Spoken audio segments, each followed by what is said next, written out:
Olá, sejam bem-vindos à nossa aula. Eu sou a professora Érica Guimarães, professora de Ciências desse componente, da 8ª etapa da EJA, e vamos ao nosso objeto de conhecimento. O objeto de conhecimento da aula 8 é hereditariedade, e o detalhamento abrange princípios da genética, hereditariedade e variabilidade do material genético. E vamos à nossa aula.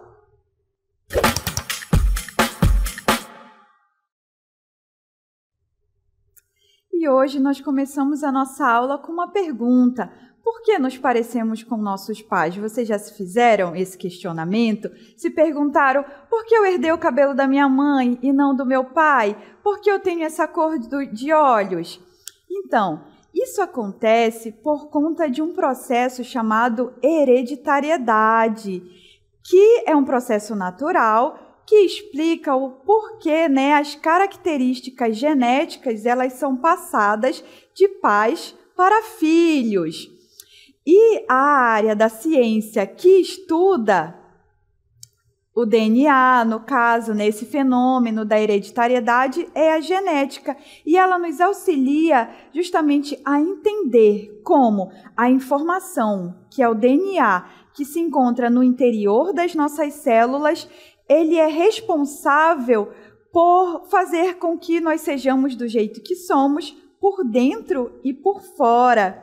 Então, a genética, ela é a ciência responsável por estudar a hereditariedade e explicar, então, como as informações elas são transmitidas de geração em geração. E, para isso, ela investiga genes que estão contidos no nosso DNA e também os processos de reprodução que influenciam, então, nas semelhanças entre os seres vivos, os indivíduos, sejam eles da mesma espécie, sejam eles de espécies próximas, ou ainda aqueles indivíduos que apresentam umas relações, de laços familiares. E agora nós vamos entender um pouquinho mais sobre o que é, essa genética que estuda a hereditariedade. Genética, então, é a área da biologia que estuda a hereditariedade, ou seja, como as características dos seres vivos são transmitidas de pais para filhos ao longo das gerações, ou seja, avós, nossos pais, nossos futuros filhos. Isso aí, é o ao longo das gerações. E qual a importância da gente estudar genética? Ela é importante, pois auxilia na compreensão da hereditariedade, ou seja, explica por que temos olhos castanhos, cabelos encaracolados, ou mesmo porque herdamos doenças. Ela também é importante para a gente compreender a evolução das espécies, ou seja, como as espécies elas mudam ao longo do tempo. E também nos auxilia no tratamento de doenças. Dessa forma, ela apresenta, tem uma grande importância dentro de áreas como a saúde, a agricultura e a pesquisa científica, porque ela auxilia aí desde o diagnóstico de doenças e até a gente realizar tratamentos personalizados. A genética ela auxilia no aprimoramento das culturas agrícolas para que elas sejam mais resistentes a pragas, por exemplo, ou ainda resistentes a grandes variações de temperatura, ou a ambientes mais quentes, ambientes mais frios, para que a gente consiga ter essas culturas, que às vezes são adaptadas a uma região, para que elas consigam ser desenvolvidas em outras regiões. E nisso a pesquisa científica, então, auxilia, nesse desenvolvimento de tratamentos personalizados das doenças e na agricultura. Esse termo genética, ele surgiu lá com os estudos de Gregor Mendel, e ele é considerado o pai da genética. Mendel, como vocês podem ver identificados aí na figura A, representando Mendel, e logo acima dele o seu jardim no monastério, onde ele desenvolveu uma série de estudos. E ali em B nós temos Hugo de Vries, que a gente já vai entender a relação entre eles dois. Então, Mendel ele foi um monge austríaco que estudou como as características elas são passadas usando ervilhas. E os primeiros conceitos de genética, eles foram publicados em 1865 e foram desenvolvidos por Mendel, né, que é um monge austríaco, que ele nasceu em 1822 e faleceu em 1884. E ele trabalhou sozinho e deduziu a partir de experimentos muito bem elaborados com plantas de ervilha, que algumas características são herdadas em unidades. Vejam vocês aí quais foram, então, os experimentos de Mendel. As experiências de Mendel, ele realizou com ervilhas e esses experimentos estabeleceram os fundamentos da genética, porque ele conseguiu, ao observar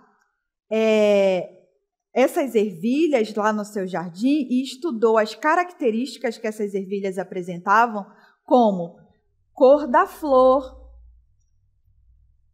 vejam aí, posição da flor também. Ele avaliou, então, a altura dessas plantas de ervilha, a cor da semente das ervilhas, se elas eram verdes, se eram amarelas, a textura dessa semente, que ela poderia apresentar uma textura lisa ou uma textura mais enrugada.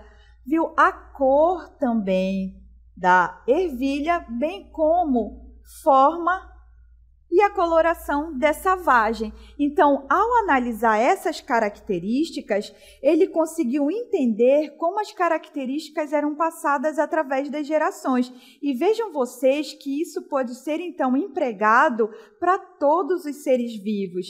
As descobertas que Mendel fez, ele postulou o que nós chamamos de leis de Mendel, que são as bases da genética moderna. Então, os seus estudos, eles possibilitaram, né, esse início da genética e o que futuramente seria chamado de gene, DNA, cromossomo, que são, então, digamos aí, a base de como que as características são transmitidas ao longo das gerações. Então, com esses estudos, né, nós podemos entender um pouquinho o que foram os fatores que foram estudados por Mendel e que hoje nós chamamos de gene e DNA. E o que é esse DNA? DNA, ele é o ácido desoxirribonucleico e ele é como um manual de instruções. Ele diz como nós devemos ser e como nós devemos funcionar. E isso é universal para todos os seres vivos.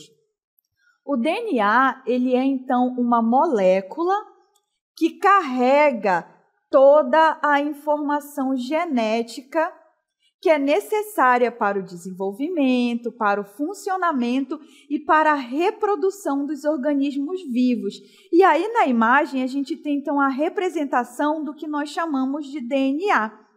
Ele é a matéria da hereditariedade, é a molécula mais celebrada da atualidade. E de todas as moléculas da natureza, que são os carboidratos, as proteínas, os lipídios, são justamente os ácidos nucleicos que representam o nosso DNA e RNA, eles são inigualáveis na habilidade de controlar a própria replicação, ou seja, fazer uma cópia dele mesmo e transmitir, né, adiante.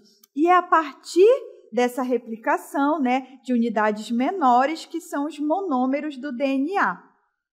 De fato, a semelhança da prole, ou seja, dos descendentes com os pais, baseia-se na replicação precisa do DNA e na sua transmissão de uma geração para outra. A informação hereditária do DNA controla o desenvolvimento das nossas características bioquímicas, que é como o nosso corpo funciona, anatômicas, que é a nossa aparência, fisiológicas, que é a união aí dos nossos sistemas e o seu funcionamento, e até certo ponto o nosso DNA influencia no nosso comportamento. E com relação à sua estrutura, o DNA ele é formado por duas cadeias, também chamadas fitas, que se enrolam em forma de dupla hélice. E cada fita é composta por unidades chamadas de nucleotídeos. E os nucleotídeos, por sua vez, são formados por um açúcar, no caso do DNA é a desoxirribose, formado por um grupo fosfato e por uma base nitrogenada. Essa base nitrogenada ela pode ser uma adenina, uma timina, uma citosina ou uma guanina. Agora nós vamos ver a representação disso que nós acabamos de ver, que é a estrutura do DNA. Vejam só. Então, o nosso DNA ele é formado por unidades que acabamos de ver que se chamam nucleotídeos. Esses nucleotídeos são formados por 3 estruturas que eu vou colocar aqui para vocês, que é o açúcar, uma base e um grupo fosfato. Vejam só, nosso grupo fosfato, o nosso açúcar e nós temos a nossa base. Isso aqui é o que está representado na nossa figura, que são os nossos nucleotídeos, só que eles estão representados de uma outra forma. Aqui, vejam só. Aqui a gente tem a representação de um nucleotídeo, que no caso ele está com a base chamada adenina, que está pareando com outro nucleotídeo que representa uma base timina. E vejam só aí as nossas 2 fitas de DNA. Aí a gente tem uma espécie de uma aparência de escada, onde cada degrau da nossa escada ele vai estar representando a ligação complementar de uma base do DNA com a sua base complementar. E aqui embaixo, vejam vocês, nós temos a representação do DNA na forma de dupla hélice, onde a gente consegue ver o giro e o pareamento representando as bases do DNA. Vejam aí, temos a citosina, a timina, a adenina e temos também a guanina. E vocês conseguem verificar que esse pareamento ele sempre está ocorrendo da mesma forma? Isso se dá por uma coisa que chamamos de regra de Chargaff, onde o bioquímico Erwin Chargaff ele chamou a atenção para uma coisa peculiar, que é a regularidade da proporção das bases dos nucleotídeos, pois elas sempre se pareiam de maneira específica, onde uma adenina ela sempre vai se parear com uma timina. Da mesma forma que uma guanina, representado pelo G, sempre vai se parear com uma citosina. Isso aqui é universal e não muda, com certas exceções que veremos. A regra de Chargaff, formulada por Erwin Chargaff, estabelece então que uma molécula de DNA, a quantidade de adenina é sempre igual à quantidade de timina. Por quê? Porque elas sempre vão se parear. Vejam vocês. Da mesma forma que a quantidade de guanina é sempre igual à quantidade de citosina. Essa descoberta ela foi crucial para a compreensão da estrutura do DNA e o desenvolvimento do modelo de dupla hélice por Watson e Crick. No DNA, nós encontramos porções, segmentos que chamamos de genes.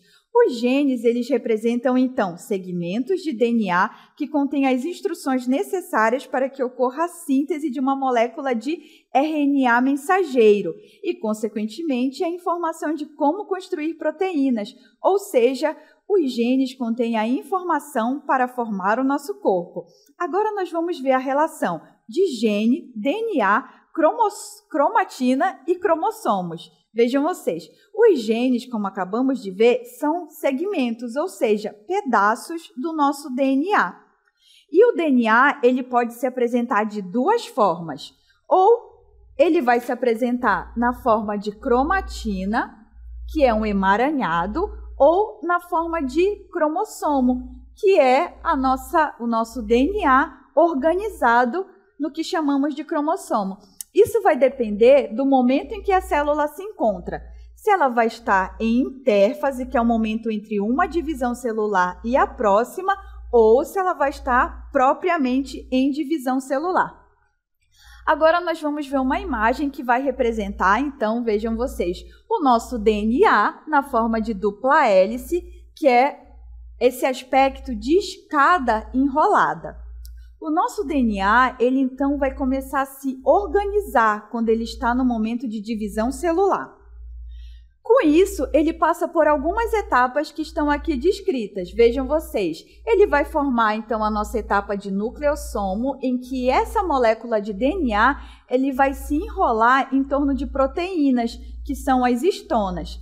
Posteriormente, essas histonas, esse aspecto aqui, que a gente chama de aspecto de colar de contas, que é como se fosse um colar de pérolas, ele vai começar a se enrolar em torno de si mesmo. E aí a gente vai chamar de solenoide, que seria uma fibra, um fio mais grosso.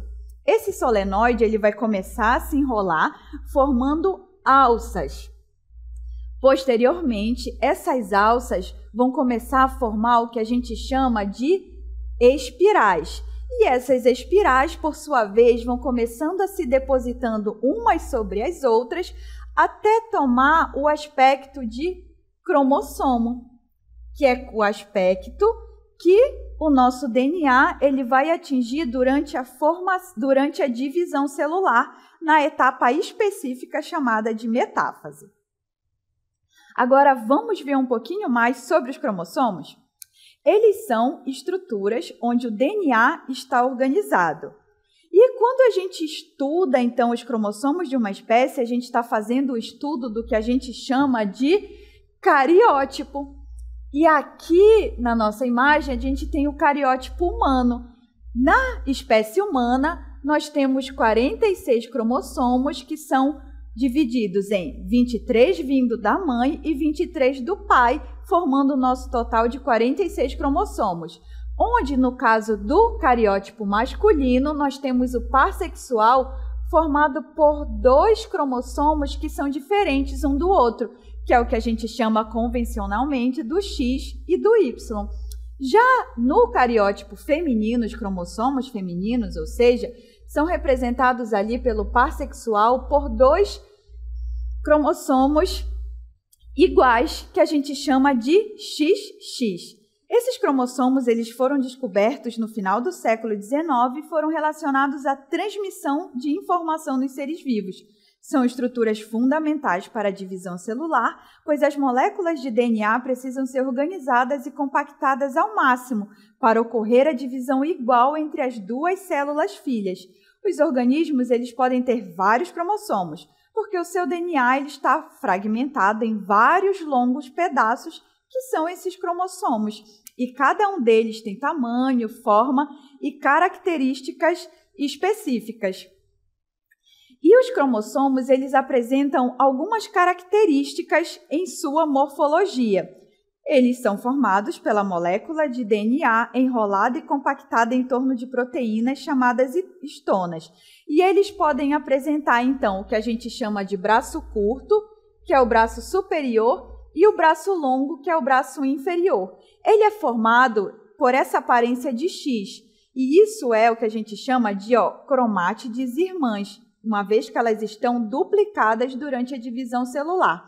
A extremidade dos cromossomos são identificadas como telômeros, e a sua porção central, onde forma essa cintura, a gente chama, denomina de centrômero.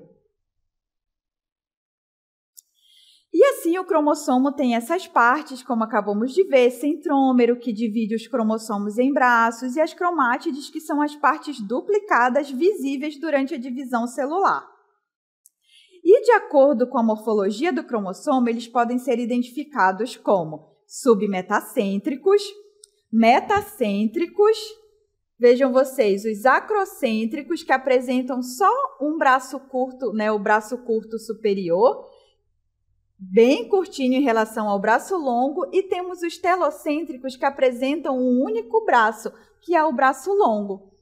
Os metacêntricos apresentam braços de tamanhos iguais e, por sua vez, os submetacêntricos apresentam um braço superior ligeiramente menor que o braço inferior. Quando a gente estuda os cromossomos, a gente encontra ele em pares, que são os cromossomos homólogos. Uma vez que eles são encontrados em pares, neles nós encontramos os genes, e os genes localizados em um homólogo e no outro, a gente chama que eles são a alternativa, digamos assim, a variação daquele gene. Para isso, a gente chama de alelo, que são aqueles genes que atuam no chamado mesmo locus, que é o local do cromossomo onde se encontra o gene em cada um dos homólogos. E eles atuam para o mesmo caráter, mas não determinam o mesmo aspecto. Vejam vocês aí, a gente tem, né, genes para a cor dos olhos, tipo sanguíneo, cor do cabelo, altura, e para cada um deles a gente recebe um alelo do pai e um alelo da mãe. E eles podem, então, ser dominantes, que são aqueles que aparecem com mais facilidade, ou recessivos, que eles só aparecem se eles vierem dos dois pais, ou seja, aparecerem em dose dupla. E onde esse material genético ele está localizado, professora? Então, ele se encontra num lugar muito específico na célula, que é no núcleo de células eucarióticas. Vejam vocês aí na imagem. Então, dentro de cada uma das células, especificamente no núcleo, nós encontramos o DNA, que é o nosso material genético. E como nós herdamos esse DNA? Bom, ela ocorre através da união dos gametas, que é o ovócito e o espermatozoide, e cada um vai trazer metade da carga genética que nós iremos receber. Vamos ver no processo de reprodução humana como que isso ocorre? Vejam vocês. Aí nós temos, então, a mãe e o pai, que apresentam seus 46 cromossomos organizados em 23 pares. No entanto, nas suas células reprodutivas, no caso do ovócito e do espermatozoide, eles carregam apenas metade desse número, que é 23 cromossomos.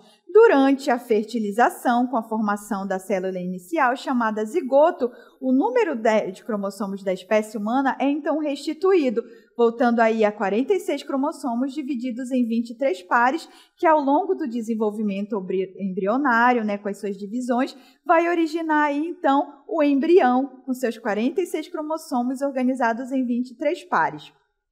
Isso tudo é para a gente entender o que é esse processo de hereditariedade, que é a transmissão das características genéticas dos pais para os filhos por meio dos genes, e que ela é fundamental para a diversidade e evolução das espécies. Alguns exemplos de hereditariedade são a cor dos olhos, que podem ser castanhos, verdes, azuis. Temos ainda, né, o tipo sanguíneo, que pode ser do tipo AB, A, B, OO, como aí especificado na imagem, e que eles se distinguem pelo tipo de antígeno que vai haver em cada uma dessas hemácias, que vão conferir os nossos tipos sanguíneos. A hereditariedade também pode ser, um exemplo, os formatos do nariz, que eles podem ser muito variados. Vejam só aí na imagem alguns formatos, né, que a gente pode encontrar por aí. Além disso, a hereditariedade também pode ser responsável, né, aí pela transmissão de doenças genéticas. Na imagem, nós temos a representação do que a gente chama de anemia falciforme, que é quando nós possuímos hemácias num formato de foice, como representado aí na imagem, onde tem hemácias normais de formato globular e hemácias com formato de foice deformado.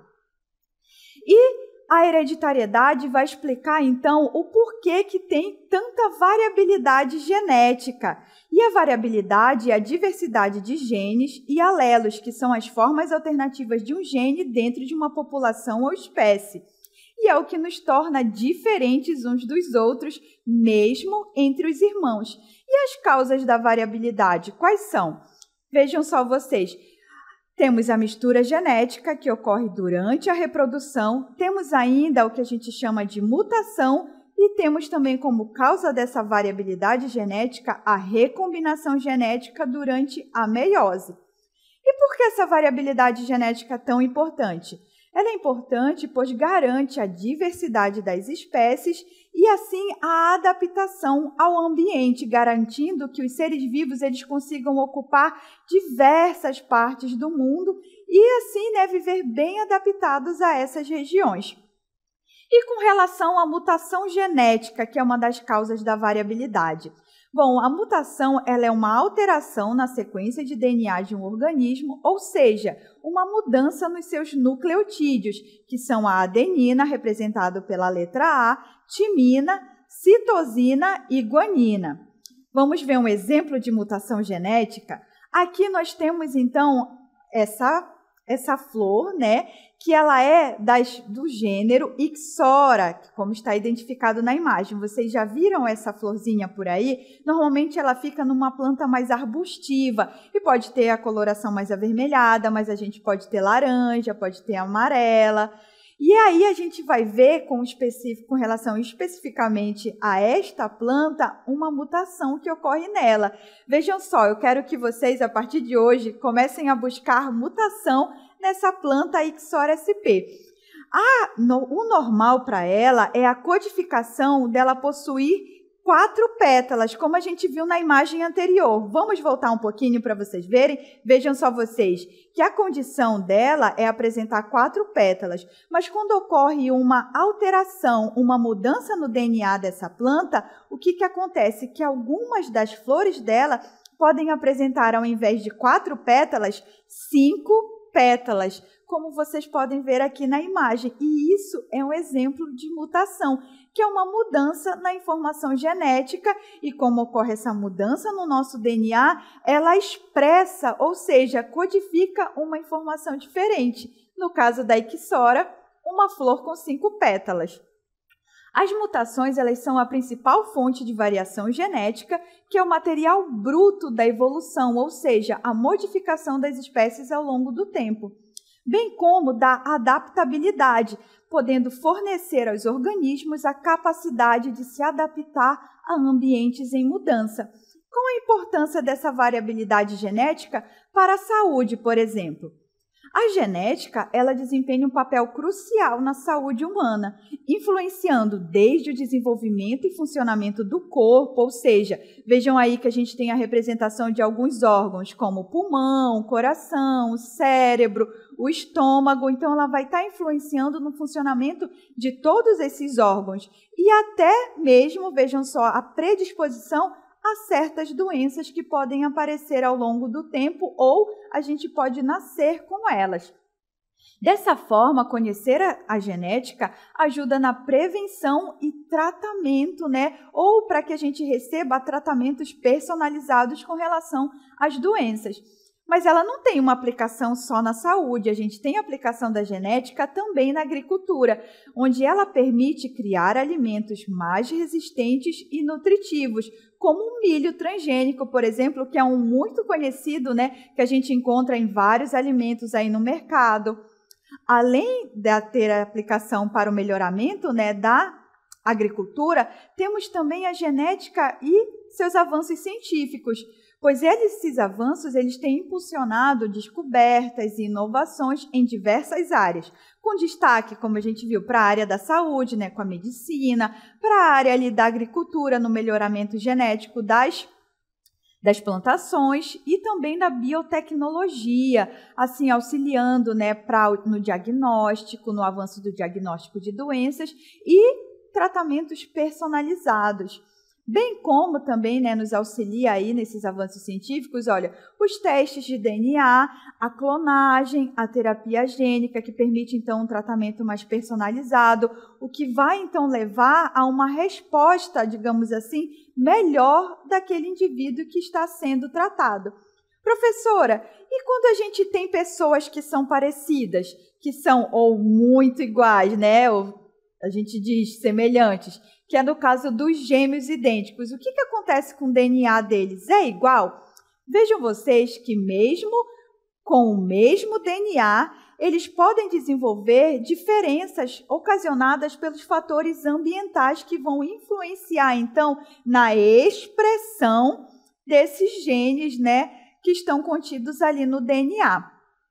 Eles também apresentam uma diferença com relação às suas impressões digitais, pois cada pessoa, até mesmo os gêmeos idênticos, tem impressões digitais únicas, que são influenciadas por fatores genéticos e ambientais, incluindo, por exemplo, a posição do útero, vocês sabiam? E os movimentos que são realizados pelo feto durante sua vida embrionária.